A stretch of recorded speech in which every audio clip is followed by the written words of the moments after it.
Now this next slide is a cheat. I'll put that there because that is a Tudor building, which many of you will know, the ancient High House in Stafford. But it's a cheat because this building wasn't constructed until the reign of Elizabeth I. It wasn't around at the time. But we know that what happened, we know that Henry Tudor marched with his army just to the north of Stafford, and we know that they then camped on what is now Stafford Common, the green area at the top of the town, which some of you might know. And we know that they camped there.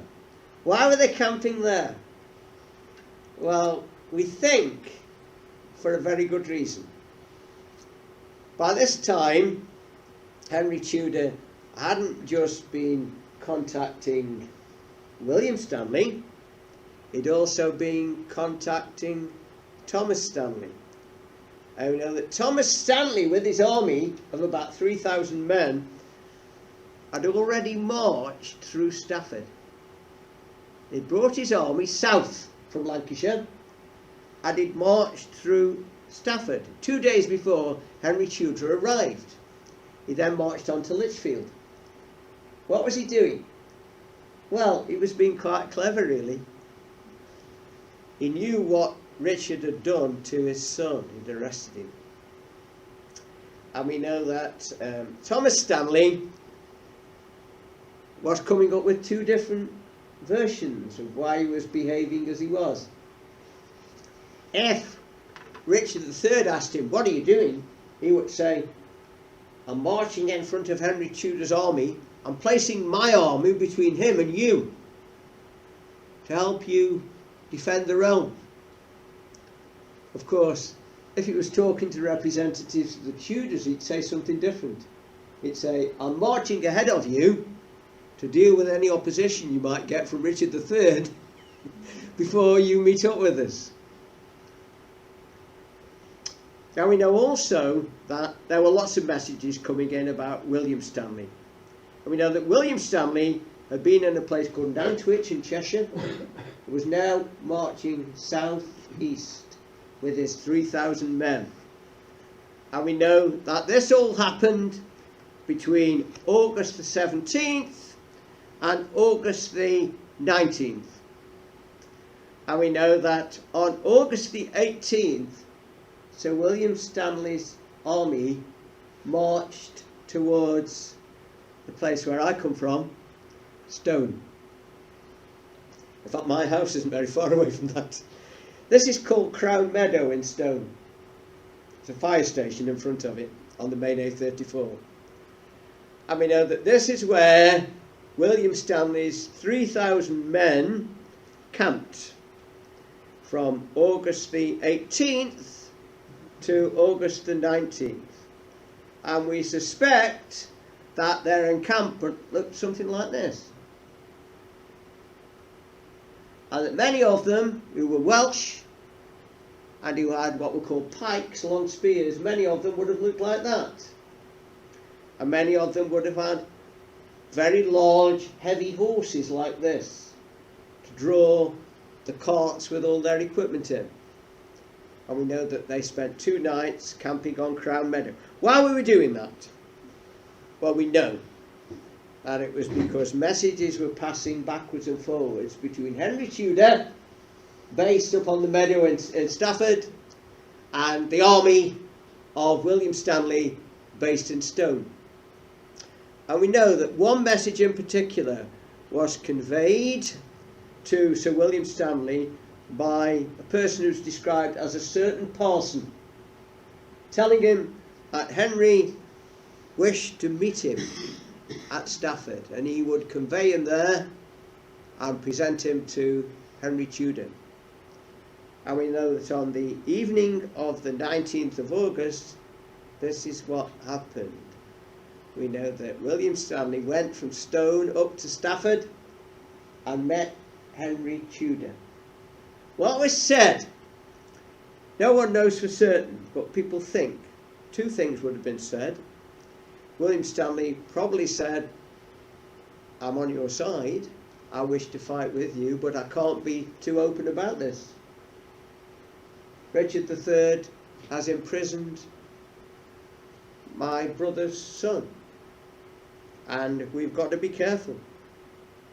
And we would like you, in fact, to slow down your advance during the next few days while things sort themselves out. And Henry Tudor, we are pretty certain, agreed to all these things. And then the following day, we know the 20th, Henry Tudor's army left Stafford. And they marched down the top end of what is now the road that goes around the top end of Cannock Chase. And eventually they made their way here, which some of you might know. There's a bridge there now called Wolseley Bridge. There's a garden centre next to it. Then there wasn't a bridge, but the river was shallower there than it was elsewhere. You could ford it. And we know that Henry Tudor's army got to Wolseley Bridge and then forded the river and went over, marched sort of the other side Rugeley towards Lichfield. And we know that 5 hours later, the army of Sir William Stanley came down from Stone, marched through the Haywoods, crossed the river at Wolseley Bridge, at what is now Wolseley Bridge, and then followed the army of Henry Tudor till they got to Lichfield. Now this isn't a cheat. They are definitely Tudor buildings in Lichfield that would have been around at the time of Henry Tudor and William Stanley. And we know that one very interesting thing happened. We know that when the two armies met in Lichfield, we are told, quite a few accounts refer to this, the men in the two armies fraternised. They became friends. Must have been very good for the owners of taverns in Lichfield at the time, I think. And all this is recorded in what is called the Ballad of the Stanleys, that were written later. And they would almost certainly have been told that Lord Thomas Stanley wasn't too far to the south. He'd gone ahead. He didn't want to be seen meeting directly with Henry Tudor, but he'd gone further south. And then we know that something really, really interesting happened. Following day, we know that the armies marched south on the outskirts of Tamworth and went down until they reached that place marked in red called Atherstone. And we know that when they reached Atherstone, William Stanley met Henry Tudor openly, but we know that Thomas Stanley, we suspect that Thomas Stanley met Henry Tudor surreptitiously. And we know that something really interesting happened there at Atherstone, because we know that Thomas Stanley told Henry Tudor that he didn't want to join him immediately. He was afraid about what might happen to his son, Lord Strange, who Richard was still holding. But what he would do with their agreement, he would allow 4 of his best knights to join Henry Tudor's army. The knights in question were quite interesting people. One of them was Sir Robert Tunstall, who came from Lancashire. But then one was called Sir John Savage, from the north of Staffordshire. He was a very, very good soldier, and he had really well trained men. And the other 2 were called Sir Hugh Pershall and Sir Humphrey Stanley, who was from Staffordshire, who was related to the Stanleys. And they could join Henry's army. Thomas Stanley didn't want to, but they could join Henry's army. And they did. And we know that then the combined force marched eastwards towards, into Leicestershire, towards what is now known as Bosworth Field. Wasn't known as that at the time. Wasn't known as that until much later. But the two sides went towards Bosworth Field, where Richard was waiting. Richard had come down from Nottingham and he brought with him a very large army. Well-trained men, on paper very good fighters. And Richard had found himself a very, very good position indeed. He was on top of a hill called Ambion Hill. That's the hill, that's the flag showing where Richard was. The view in the distance, the lowland to the distance, that's going over towards Warwickshire and Staffordshire. That is where the Tudor army would be coming from. That's a map showing the positions on the battlefield. The Yorkists are shown in brown, but also the key people shown in the white rectangles. The red rectangles, they show the Tudors. And you can also see to the left of the slide, you've got the army of William Stanley standing to one side. To the right of the slide, you've got the army of Thomas Stanley standing to one side. And what happened? Well, we know the battle was an amazingly short battle. It was fought on the 22nd of August 1485. It was an amazingly short battle. It only lasted for 2 hours. Most of the other battles that have been fought during the Wars of the Roses lasted for 3 times that. Anyway, we know the battle was hard fought. And we know that the 5,000 men in the Tudor army, because that's what they got by that time, did their best against, on paper, 9,000 men in the Yorkist army. I'll come back to that picture in a minute. You know that the battle was close fought. You know that many of the soldiers, like the Welsh, fighting on foot with their spears and their pikes, they fought individually, grim death. And we know that many of them were commanded by mercenary commanders from Belgium and France, who were actually quite good, who'd fought in many battles, and who were able to organise them and to get them to fight in squares. Instead of fighting in a line, fight in a square. So the enemy have got to try and attack you from all sides and get in. And it's easier to defend yourself. It's interesting that later on in 1815, Duke of Wellington used exactly the same tactics in the Battle of Waterloo, when he was outnumbered by the French. These squares.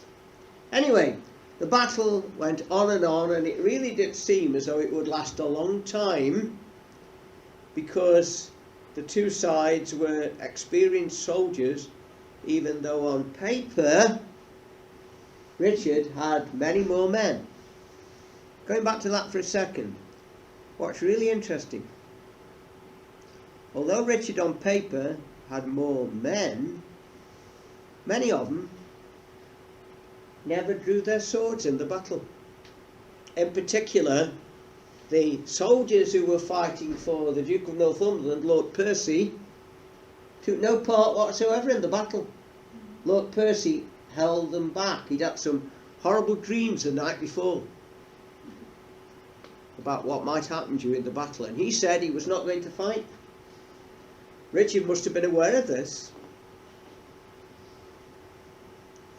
It wasn't exactly an act of betrayal, but he thought that they would have joined in earlier than they didn't do, basically. Now, moving on a bit. Well, Richard then saw something quite interesting. He saw how Henry Tudor was doing something which seemed a bit stupid, really. Henry Tudor was drawing away from the main battle force and was heading westwards towards where Sir William, I'll go back to that for a second again, towards where Sir William Stanley's soldiers were. He must really believe he'd got a deal with William Stanley. And we know he moved over this way. Oxford and his men stayed where they were, and he moved over that way. Now, Richard saw this, And Richard, perhaps he was a bit concerned about the fact that Northumberland hadn't played any part in the battle, wanted to get the battle won very quickly. Richard decided he would take a decision.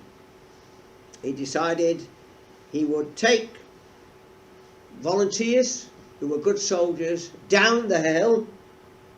While he was on top of the hill, he was in a very strong position. He would take them down the hill and attack Henry Tudor, man to man. He actually said, "I will die today like a king, or I will win." And we know that Richard fought very bravely. Richard charged down the hill. That's Richard in the picture there. That's the Yorkist flag with the boar on. We know that Richard charged down the hill and decided he would engage Henry Tudor and try and kill him man to man. Now we know that at this point, one man who earned for himself tremendous respect later saved the Tudor dynasty. We know that these were the Tudors here. That's the flag. You can see the Welsh flag. That's the flag they were carrying, the dragon on. First time it was used in battle. And many of the men fighting with him were Welsh from North Wales. And we know that one man, that's Henry Tudor there. And we know that one man at this point saved the Tudor dynasty. He was called William Brandon. He was the flag bearer. And we know that William Brandon deliberately positioned himself in between Henry Tudor and Richard. And we know that Richard slew him. Richard killed him. But that gave Henry Tudor time to back off. Afterwards, the Brandons were treated very, very well by the Tudor dynasty. They never ever lacked any financial support afterwards. People like Elizabeth were very proud of what they'd done, stopping Henry Tudor being killed in the battle. And we know that at this point, the Stanleys who were watching from above decided they got to commit themselves. William Stanley, we think, decided that if Richard won, he would be executed for what he'd done, and that he must make sure that Richard didn't win. And so at this point, William Stanley decided to send his forces down the hill, which he did. He sent his soldiers down the hill. They were all shouting, "A Stanley, a Stanley." Most of them were Welsh. They came down the hill, and we know that Richard was unhorsed. Richard lost, his saddle was cut from underneath him and he fell off the horse. Whether he uttered the famous phrase that Shakespeare put into his mouth, a horse, my kingdom for a horse," we don't know. Probably not. But he was unhorsed. And we know that then he was slain, mainly by the Welsh pikemen. And we know that the skeleton that was discovered, of course, in Leicestershire had all sorts of marks on it, which could have been made by spears and swords. And Richard fell, Richard was killed. One Welsh spearman in particular afterwards earned quite a bit of money by claiming that he was the man who delivered the fatal blow to Richard III. Whether he was or not, I don't know, but he did quite well out of it. Anyway, that's the spot on the battlefield where Richard was killed, where that flag is. That's the emblem there, you can see it in the distance, that's a close-up of it. And it has the boar shape on it, which was Richard's emblem. The boar came from the Latin word for York, Eboracum. That was Richard's symbol. Now then something else happened which was very, very interesting. Nearly finished. We know that Lord Thomas Stanley, who played no part whatsoever in the battle, appeared on the scene. And we know that something was brought to him, a crown, which had rolled under a hawthorn bush nearby. It was Richard's crown. Richard had been wearing it in battle. And we know that Thomas Stanley then went up to his stepson, who he hardly knew, and he placed the crown on his head and crowned him as King of England on the battlefield. And the little village nearby, in its town name, you know, tries to encapsulate this. He did nothing else. He did very well out of it later. He did nothing else in the battle apart from crown Henry. And afterwards, in the Tudor coat of arms, they incorporated the hawthorn to show this. And then Henry Tudor, last two slides, Henry Tudor did something which delighted many of the Yorkists. He kept his promise, which he made in France. He married Elizabeth. He had the, when Parliament had declared this lady illegitimate, Elizabeth, the daughter of Edward IV, he had that declaration overturned so that she was now definitely legitimate. And she was crowned, she became Queen of England. And of course, last slide of all, what that meant was now, if ever anyone showed the roses, it was a different rose. It wasn't a Lancastrian rose or a Yorkish rose, it was now a Tudor rose, which incorporated the two old roses because the family had come together. And that was how Henry Tudor tried to unite the kingdom. Didn't do it completely, but that's how he tried to unite the kingdom. Now I'm sorry if I've gone on a bit, apologies, but that's the end. Thank you. Thank you very much.